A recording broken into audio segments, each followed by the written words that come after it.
gypsy moth, which means that they have been killing all butterflies. Well, yes. I mean, it depends on what type of system they're using. When we do our gypsy moth control, they have it's a bacteria that actually affects just the gypsy moths.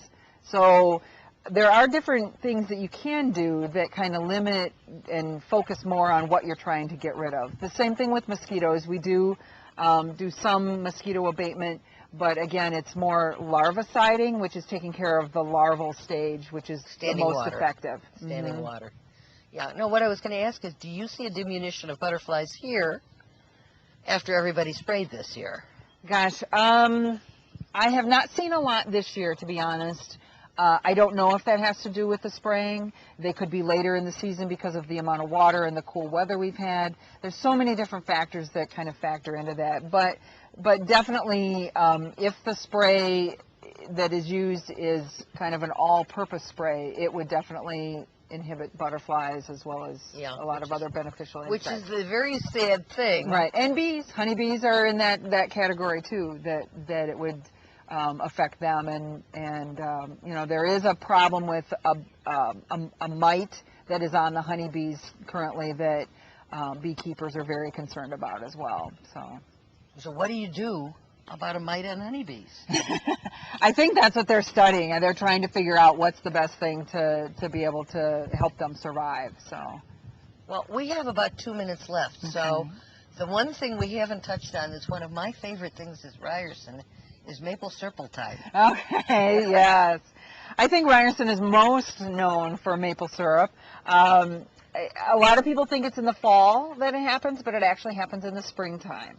So when it's still cold and snowy outside, about the middle of February, we are out tapping our trees and getting them ready to collect the sap to make the syrup that we usually do the month of March.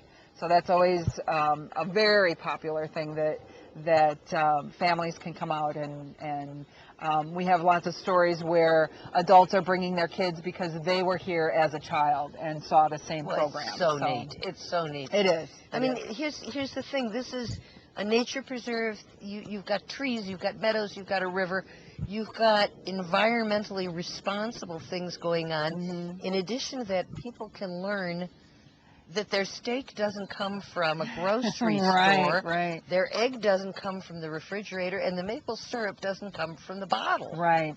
And so it's a wonderful experience. Yeah. I always look at Ryerson as a gem in the middle of all of the forest preserves, because this preserve, we don't allow pets, we don't allow bikes, we don't allow picnics here as well. And that just sets it up for that more peaceful, tranquil walk in the woods that is very special to this area. So if you're looking for a place that you can come that is close in, I mean, it's not the ends of the earth. Right. Allowing for a little bit of extra time on Riverwoods Road right now. Yes, we do have construction. Yep. But allowing for that.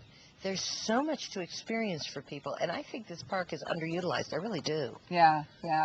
Actually, summer is probably our slowest time of the year, and part of that does have to do with the insects. I mean, the mosquitoes are very bad in the woods right now, but the farm area is pretty good, especially if you come midday when mosquitoes aren't out as much.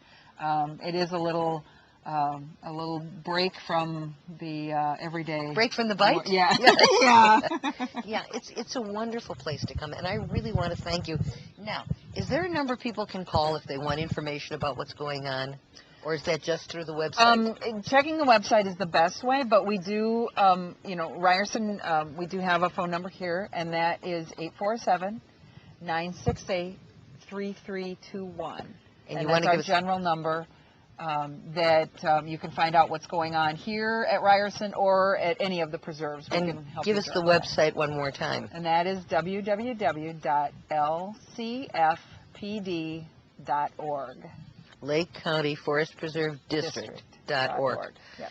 Jill, thank you so much for your time. Oh, I you're really welcome. appreciate it. This was great fun, even though I am We a are little in bit damp. wet, We and are. I have been visited by a couple of our little humming friends. Yes. I really appreciate you taking the time. Oh, you're welcome. Come back and see us again. We will. And now we're going to take you to Save a Pet and show you some of the dogs and cats available there for adoption.